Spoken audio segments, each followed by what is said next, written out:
Olá, pessoal! Após verificar as condições para encontrar valores ótimos em funções objetivo de apenas uma variável de escolha, e também em funções objetivo exponenciais e logarítmicas, agora voltaremos nossa atenção a funções objetivo de mais de uma variável de escolha. O assunto dessa aula será os valores extremos de uma função de duas variáveis de escolha. Aprendemos nas unidades anteriores 3 testes para identificar extremos relativos, ou seja, máximos e mínimos de funções que possuam apenas uma variável de escolha.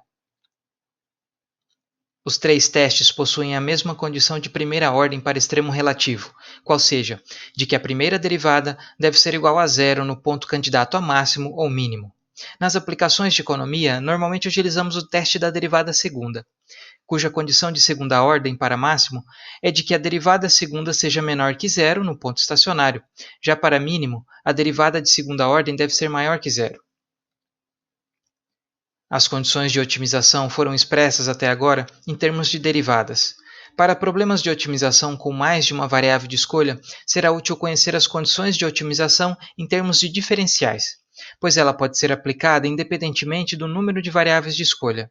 Para a função z igual a f de x, com uma única variável de escolha, a diferencial dz é igual à derivada f' de x vezes a variação de x, dx, como vimos na disciplina Matemática 2. Apesar de expressa em termos de diferenciais, as condições para ótimo não se alteram. A condição de primeira ordem para um ótimo estipula que a diferencial dz deve ser igual a zero, e para isso a derivada deve ser igual a zero no ponto estacionário, uma vez que a variação de x, dx, não deve ser zero. Ou seja, mesmo em termos de diferenciais, a condição de primeira ordem para um ótimo continua a mesma. Para a condição de segunda ordem acontece o mesmo.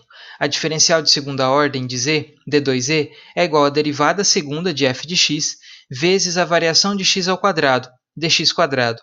Para que a função objetivo z atinja um máximo, a diferencial segunda deve ser negativa, e para isso, a derivada segunda deve ser negativa.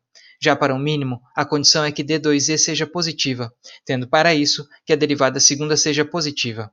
Em resumo, para uma variável de escolha, as condições de ótimo são as mesmas em termos de derivadas ou de diferenciais.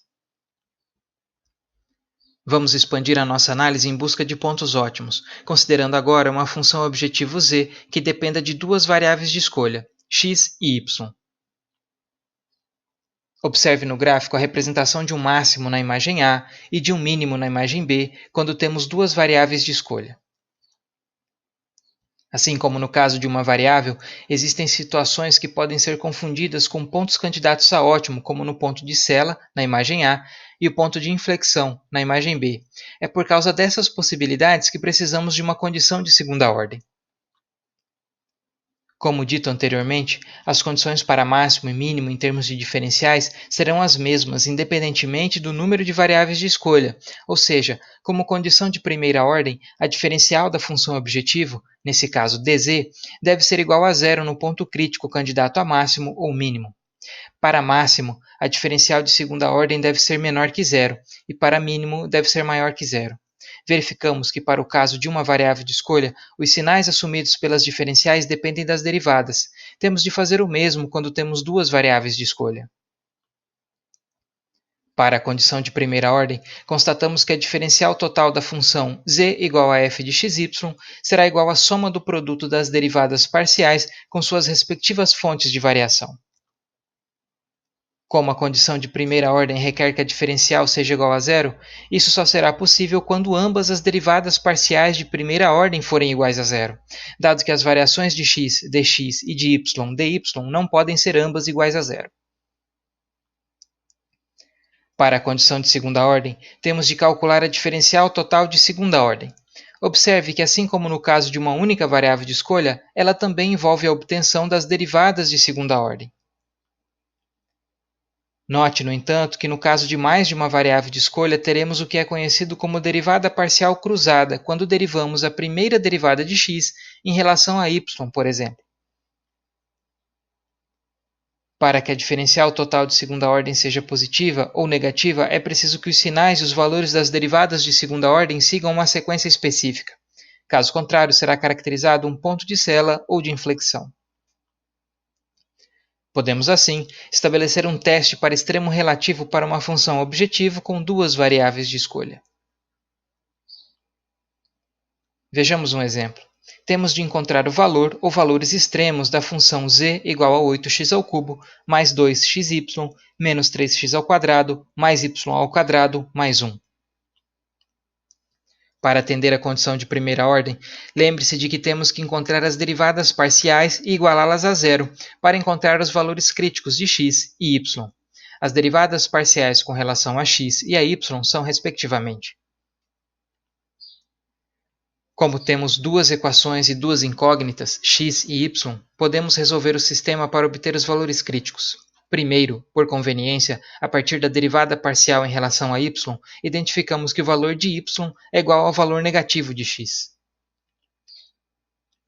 Agora, substituindo o valor de y igual a menos x na derivada parcial de x e resolvendo, chegaremos a uma função quadrática, ou seja, temos de usar a fórmula de Bhaskara para resolver. Aplicando a fórmula, obtemos dois valores para x. Sendo o valor de y o negativo de x, teremos dois pares de valores críticos, ou seja, pela condição de primeira ordem, temos dois pontos candidatos a extremo. Para verificar se os pontos caracterizam um máximo, um mínimo ou um ponto de Sela, precisamos aplicar a condição de segunda ordem, e para isso precisamos calcular todas as derivadas parciais de segunda ordem. Note que as derivadas parciais cruzadas possuem o mesmo valor, e esse será sempre o caso. Pelo teorema de Young, as derivadas parciais cruzadas são sempre iguais. Para o ponto onde x é igual a 1/3 e y é igual a menos 1/3, são satisfeitas as condições para mínimo.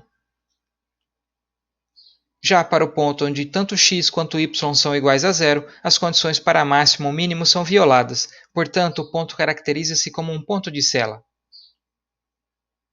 Essas, portanto, são as condições para determinar o ótimo de uma função objetivo com duas variáveis de escolha. Para mais detalhes e exemplos, consulte o livro e as notas de aula. Como próxima atividade, temos o questionário 8. E até a próxima aula.